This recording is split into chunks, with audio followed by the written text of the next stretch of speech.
Ә әріпі дыбысы.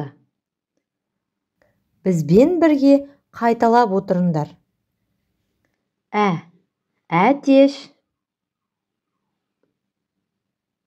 әткеншек, әке, әже, әнші, ән, әдемі, әмиян, әлем, әліппе, әріп. Балалар, енді қолымызға қалам алып, әріпін бізбен бірге жазуды үйренеміз.